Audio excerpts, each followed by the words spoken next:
तो देखो, आज हमारे साथ डॉक्टर सुहेल जी आए हुए हैं। और डॉक्टर सुहेल, आपको पता है कि सफदरजंग हॉस्पिटल के अंदर इसमें फर्स्ट ईयर इनका ऑलमोस्ट कंप्लीट हो चुका है। और एक बहुत गुड न्यूज़ है, इन्होंने फर्स्ट ईयर में भी मेहनत की, नीट के एंट्रेंस में भी मेहनत की। और गुड न्यूज़ ये कि इन्होंने फर्स्ट ईयर में इतनी मेहनत की कि इन्हें स्कॉलरशिप दी है। मेहनत करने वाले को स्कॉलरशिप का मतलब होता है, समझ रहे हो ना। तो जो बच्चा कॉलेज में फर्स्ट आता है, मेहनत करता है, कोई रैंक आती है, उसको स्कॉलरशिप मिलती है यार। खैर, ये एक अलग बात है। फिलहाल आप में से किसी बच्चे को डॉक्टर सुहेल से कोई क्वेश्चन पूछना है, मैं डॉक्टर सुहेल ही बोलूँगा इन्हें, क्योंकि अब तो डॉक्टर बन ही जाएंगे यार। और मैं तो ये ऊपर वाले से प्रार्थना करूँगा कि इन्हें न्यूरो सर्जन बनाए यार, भगवान ऊपर वाला इन्हें न्यूरो सर्जन बनाए, सबसे बड़ी पोस्ट मिले यार। फिलहाल आप में से किसी बच्चे का कोई क्वेश्चन है कि कैसे तैयारी, कुछ भी, एक छोटा सा, चलो बच्चा नहीं पूछ पाएगा। सुहेल जी, आप अपनी तरफ से ये बताओ कि इस समय जब 1 महीना बचा है तो बच्चों को क्या तैयारी करनी चाहिए, ये बताओ आप। देखो, बच्चे ना अलग अलग तरीके के होते हैं, टोटली 3 कैटेगरीज में होते हैं और हर किसी के लिए ना चीज़ें अलग होती हैं। तो इस टाइम पे सबसे पहले तो फोकस्ड रहना, ठीक है। तुम्हारे पास कुछ के पास आ रहा होगा कि 30 दिन में सिलेक्शन कैसे करें यूट्यूब पे, सो प्लीज़ उससे दूर रहो, फ्रॉड चीज़ें होती हैं, है ना। और लास्ट 15 दिन में कैसे करें, फिर लास्ट 1 हफ्ते में कैसे करें, और आखिर में 1 दिन में तैयारी करके नीट कैसे निकालें। सो उन चीज़ों से दूर रहना। और 3 कैटेगरीज के स्टूडेंट होते हैं, एक जिन्होंने सब कर लिया है, ठीक है, वो अब रिवीजन करेंगे। एक जिन्होंने करा तो था लेकिन बीच में भटक गए थे, वो मेजॉरिटी होती है कि बीच में कहीं 4-5 महीने हमने थोड़ी मस्ती मजाक कर लिया, कहीं कुछ कर लिया, खाने चले गए दोस्तों के साथ बाहर, दिस एंड दैट। तो उनके साथ प्रॉब्लम ये होती है कि अब वो बॉर्डर पर हैं। तो उनके लिए मेरी एडवाइस ये है कि तुम जितना ज़्यादा रिवीजन हो सके उतना रिवीजन करो, ठीक है। एटलीस्ट लाइक तुम डिवाइड कर दो, केमिस्ट्री को यूनिट्स में डिवाइड करो, ऑर्गेनिक एंड फिजिकल। फिजिक्स को बुक्स में डिवाइड कर दो, part 1 part 2 part 1 part 2। Bio को ह्यूमन एंड प्लांट में डिवाइड कर दो। एंड 1 वीक का टारगेट रखो कि इस वीक में मेरे को 11th डन करनी है, अगले वीक मेरे को 12th डन करनी है, देन 11th डन करनी है, देन 12th डन करनी है। तो लास्ट मंथ में तुम्हारी 11th 12th 2 बार आराम से रिवाइज हो जाएगी, बहुत प्यार से, ठीक है। और एक होते हैं जिन्होंने कुछ नहीं करा पूरे साल, ठीक है, जिनके मार्क्स आ रहे होंगे 300 250 200, एलएन में 300 350, यहाँ पे रैंक्स आ रही होंगी 40 50 45 30। तो उनके लिए ये है कि अपने इजी टॉपिक्स पे फोकस करो, है ना, क्योंकि डिफ़िकल्ट तो होना नहीं है अभी किसी भी तरीके से। इजी बनाओ, मेजॉरिटी पोर्शन इजी ही आने वाला है। सो कुछ तो करोगे ही, डिफ़िकल्ट के चक्कर में इजी छोड़ दोगे ना तो यार बहुत प्रॉब्लम हो जाएगी तुम्हारे लिए। सो हर बच्चा अपनी तैयारी के हिसाब से आगे बढ़े। यूट्यूब में मत पढ़ना कि टॉपर ने लास्ट मंथ में क्या करा था, तुम टॉपर नहीं हो, ठीक है, तो वो तुम पे इफ़ेक्ट नहीं करेगा। तुम अपनी कैटेगरी को आइडेंटिफाई करो कि हाँ हम यहाँ पर हैं, और वो उसको इम्प्रूव करो उसी तरीके से, ठीक है। अगर तुम बॉटम पे हो और तुमने रैंक 1 की वीडियो देख ली तो क्या रैंक 1 थोड़ी ना आ जाएगी, 1 की 100 भी नहीं आएगी। सो उसके अकॉर्डिंग तैयारी करो। जो अच्छे हैं, जिनको लग रहा है हमने सब कर लिया है, हमारी रैंक ठीक आ रही है, हमारे मार्क्स अच्छे आ रहे हैं, उनके लिए है 1 अप्रैल से रिवीजन स्टार्ट करो। एक एडवाइस मैं दूंगा जो बहुत इंपॉर्टेंट है और तुम्हारे अब काम आएगी, इनिशियली काम नहीं आती, अब बहुत काम आएगी। लास्ट वीक से पहले, एग्ज़ाम से 1 या 2 वीक पहले, नीट के ना बहुत अल्टरनेटिव पेपर्स होते हैं, जैसे झज्जर का पेपर हुआ था, 24 का फेज़ 2 हुआ था, इस तरीके के बहुत सारे पेपर गूगल पे अवेलेबल है। जो पेपर तुमने अभी तक नहीं देखा है उस पेपर को उठाओ, एक बार सॉल्व करो बैठ के, बिल्कुल रियलिस्टिक कंडीशंस के अंदर। 3 घंटे का टाइमर, पेपर को प्रिंट करा के, फ़ोन में नहीं, प्रिंट करा के पेपर को अपने सामने रखो, OMR रखो, एंड उसको सॉल्व करो, एंड अपनी रियल सिचुएशन को जानो। उसमें जो तुम्हारे मार्क्स आएंगे वही मार्क्स तुम्हारे नीट में आएंगे, या 15-20 प्लस आएंगे उससे। रियल सिचुएशन का आइडिया लो, ठीक है ना। सिर्फ मोटिवेशन से कुछ नहीं होता, मेहनत भी ज़रूरी है। लाइक बस ये बिलीव मत कर लो कि हाँ हाँ हमारा तो हो ही जाएगा, उसके लिए मेहनत भी करो यार, ठीक है। अपनी रियलिस्टिक सिचुएशन का आइडिया लगाओ उस पेपर से, तुम्हें एग्जैक्टली आइडिया मिल जाएगा रफली कि हाँ मेरी ये सिचुएशन है, मेरे 610 20 30 आ सकते हैं, जो भी इसमें मार्क्स आएंगे। मैं अपना बताता हूँ, जब मैंने वो पेपर अटेम्प्ट करा था, झज्जर का पेपर था, मेरे उसमें 640 मार्क्स आए थे। सो तुम एक रेफरेंस ले सकते हो कि हाँ उनके इतने आए थे तो हमारे कहीं इसके आसपास आने चाहिए, 580 to 640 के बीच में कहीं आना चाहिए। आ रहा है तो फिर अपने ऊपर बिलीव करो कि हाँ भाई हमने अच्छा करा है पूरे साल, ठीक है। बाकी कोई भी क्वेश्चन हो, कोई भी डाउट हो, मैं ऑलवेज़ अवेलेबल रहता ही हूँ, ठीक है। मैं नहीं चाहता कि जो प्रॉब्लम्स मैंने फेस करी वो तुम में से कोई भी फेस करे या कोई भी बच्चा फेस करे। So I am always here to guide you, ठीक है। टेंशन मत लो, कोई भी क्वेश्चन आता है माइंड में, दिल खोल के, यहाँ पे बच्चे हैं जो मेरे को कॉल करते रहते हैं, रात को 12 बजे कॉल कर देते हैं, 11 बजे, मैं हमेशा पिक करता हूँ, क्या प्रॉब्लम है बताओ, ठीक है। और अप्रोच को अपनी सुधारो। इनऑर्गेनिक के लिए NCERT, ऑर्गेनिक अब धीरे सर स्टार्ट करने वाले हैं या फिर कर दिए मे बी, जो भी है, चलिए क्वेश्चंस वगैरह जो सॉल्व होते हैं ना, वो एक्चुअली में तुम्हारा रिवीजन है। सो ऑर्गेनिक डन, इनऑर्गेनिक बुक पढ़ो, फिजिकल के लिए सर ने पूरे साल पढ़ाया ही होगा, उसको रिवाइज करो। फिजिक्स में तो मयंक सर हैं तुम्हारे पास, और क्या चाहिए तुम लोगों को, मतलब he is the best. And try करो अब अपने PYQs को इन्वॉल्व करना स्टार्ट करो। लाइक जो एक्स्ट्रा पेपर्स है ना, उनको थोड़ा अवॉइड करो। लाइक हफ्ते में तुम कितने पेपर देते हो, 3 या 4? 3 पेपर देते हो। अब तो एक ही हो गया। एक हो गया है ना, अब पूरे हफ्ते में एक है ना, LN मिला के, LN हटा के, LN भी मिला भाई, 2 पेपर हैं हफ्ते के, ओके। सो तुम्हें क्या करना है कि PYQ की एक बुक आती है, अगर नहीं चाहिए तो PDF डाउनलोड कर लो एंड उसको सॉल्व करना स्टार्ट करो पूरे पेपर को। 3 घंटे का टाइमर, यहाँ से उठाया यहाँ तक करा। कौन कौन से पेपर करने हैं? 24, 25, 23। अगर इससे पीछे जा सकते हो बहुत अच्छी बात है, 22 का भी कर लो, 21 का भी कर लो। 21 लिमिट है, इससे पीछे नहीं जाना, उससे पीछे तुम जा भी नहीं पाओगे, 21 तक कर लो। और ये सारे पेपर्स इंक्लूडेड हैं, मतलब जजर, फेज 2, मणिपुर, सब 24-23 तक करो, ठीक है। अपनी सिचुएशन को एनालाइज करते रहो कि अच्छा मेरे नीट में इतने मार्क्स आ रहे हैं, अगर नीट का पेपर आएगा तो मेरे इतने मार्क्स आ रहे हैं, अच्छा मेरे अभी 450 हैं, अच्छा लास्ट वीक 450 थे, अब 500 आ चुके हैं, मतलब इंप्रूवमेंट हुआ है, और उसको इम्प्रूव करो। 550, 600, 700 करो यार।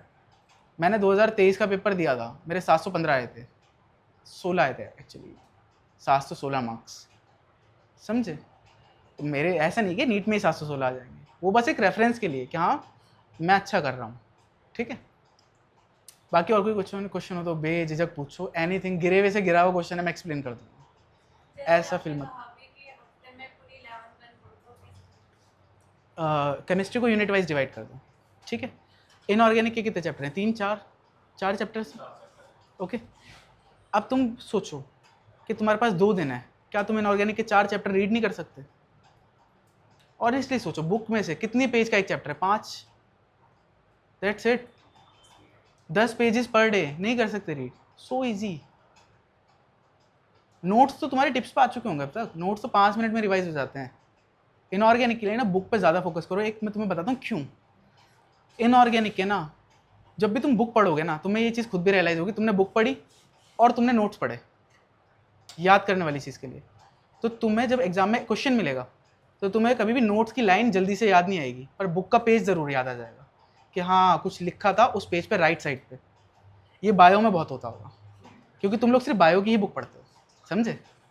इसीलिए बाकी सब्जेक्ट में तुम्हें फील नहीं होता कि ये बाकियों के साथ भी हो सकता है कि हाँ वहाँ पे ये बात लिखी है। सर तुम्हें बुक का तो सब पढ़ा ही रहे हैं ना, सर एक्स्ट्रा के लिए हैं, बुक भी पढ़ा रहे, जो तुम्हारे डाउट्स हैं वो क्लियर कर रहे हैं, और थोड़ी अपनी एक्स्ट्रा इन्फॉर्मेशन ऐड कर रहे हैं, और तुम्हारी अंडरस्टैंडिंग बढ़ा रहे हैं। बट इसका मतलब ये थोड़ी तुम बुक पढ़ना छोड़ दो, ठीक है। सो इनऑर्गेनिक के लिए बुक 2 दिन डन। 2 दिन 6 चैप्टर हैं तुम्हारे ऑर्गेनिक के, 5 या 6 हैं आई गेस, 3-3 चैप्टर्स में डिवाइड करो, ठीक है। रिएक्शंस याद नहीं करनी होती, ऑलवेज नो कि ऑर्गेनिक रटनी नहीं है। कुछ चीज़ें तो होती हैं, देखो यार रटने की 1-2 चीज़ें तो होती हैं, बट ऑर्गेनिक रटनी नहीं है। तुम्हें पता होना चाहिए रिएक्टेंट क्या है, कैटलिस्ट क्या है, क्या प्रोडक्ट बनेगा। अब कुछ भी आए रिएक्टेंट के क्या फ़र्क पड़ता है, तुम्हें पता है ना कि क्या है कैटलिस्ट और क्या प्रोडक्ट है, दैट्स इट। तुम्हें पता अगर अल्कीन बनाना है या अल्काइन बनाना है तो क्या फ़र्क पड़ता है, रिएक्टेंट में कुछ भी आया हुआ है, तुम्हें कैटलिस्ट याद है तुम कर दोगे। बट अगर तुम रिएक्शन याद करने बैठ जाओगे कि C2H6 था वो C2H4 बन रहा था, तो फिर तुम कंफ्यूज हो गए कि C5H10 आ गया तो हम क्या करें, समझे। C5H10 तो एल्कीन है, और तुम दोबारा से एल्कीन बना के आ गए तो रट लिया ना कि अगर ये था तो ये करना है। सो दैट्स वाई ऑर्गेनिक के लिए ऐसे अप्रोच करो, रिएक्शंस को याद मत करो, रिएक्टेंट क्या था, कैटलिस्ट क्या था, क्या प्रोडक्ट बन रहा है, ठीक है। सर यहाँ पे पढ़ा रहे हैं, ये मेरे हिसाब से इससे अच्छी कोई चीज़ हो ही नहीं सकती ऑर्गेनिक के लिए पर्सनली। तो बहुत सीरियस होकर पढ़ना इस चीज़ को, ट्रस्ट मी, इससे तुम्हें क्वेश्चंस मिलेंगे, बट तभी मिलेंगे जब तुमने बहुत सीरियसली पढ़ा होगा, ठीक है। फिजिकल का ना यार कोई तरीका नहीं है कि मैं कोई तरीका बता दूं और तुम लोग टॉपर बन जाओ। उसका एक ही वे है कि तुम ज़्यादा से ज़्यादा PYQs अटैम्प्ट करो, ज़्यादा से ज़्यादा सॉल्व करो, फॉर्मूलाज तुम्हारे माइंड में, और तुम फॉर्मूलाज को कंबाइन करना भी जानते हो, क्योंकि कुछ क्वेश्चन ना ऐसे डिफिकल्ट आएंगे जिसमें तुम्हें कंबाइन करना पड़ेगा, बहुत एक आधा क्वेश्चन आएगा, ठीक है। So that's how you will approach chemistry. Physics के लिए तो बहुत छोटे नोट्स होंगे यार, ऑब्वियसली मयंक सर है तुम्हारे पास, 2-2 3-3 पेज के नोट्स होंगे। सो 11th का पार्ट 1 एंड 11th का पार्ट 2 2-2 दिन में डिवाइड कर दो, 2 दिन में पार्ट 1, 2 दिन में पार्ट 2, 1 घंटे में निपट जाएगा, 2 घंटे मैक्सिमम, ठीक है। बायो के लिए तुम कैसे करोगे यार? बायो के लिए ना, अगर तुम्हारे मार्किंग्स करी हैं, किसी ने मार्किंग्स करी हैं बुक पे, शॉर्ट मार्किंग्स, एक होती है मार्किंग के बुक रंग दी, एक होती है मार्किंग की हाँ बस ये पढ़ना है, वो वाली मार्किंग, अगर वो करिए तो उसको ना कंसाइज करना स्टार्ट कर दो। Let me ask you question, double helix model किसने दिया था? ये बात सबको पता है, वॉटसन एंड क्रिक ने दिया था, सबको पता है ना। ऐसी बात रिवाइज करनी चाहिए हमें? बिल्कुल नहीं करनी चाहिए। दैट्स हाउ यू नो कि हमें क्या पढ़ना है और क्या नहीं पढ़ना। डीएनए की लेंथ क्या होती है? अरे भाई 2 मीटर होती है, 2.2 एक जगह लिखा है, 2 एक जगह लिखा है, अपने को पता है, ठीक है। कितने बेस पेयर्स होते हैं याद है, लेमडा में कितने न्यूक्लियोटाइड होते हैं याद है। सो ऐसी चीज़ें रिवाइज नहीं करनी होती हैं। सो बायो को तुम्हें इसलिए प्रॉब्लम आती है कि तुम सब पढ़ने बैठ जाते हो। कंसाइज करना शुरू करो उसको। कैसे कंसाइज करोगे? बुक का पेज होता है, बुक के पेज के साइड में जब लाइंस एंड होती हैं, उसको वहाँ पे ऐसे एक छोटा सा बॉक्स बनाओ कि ये 2 लाइंस थी जो मुझे याद नहीं आ रही।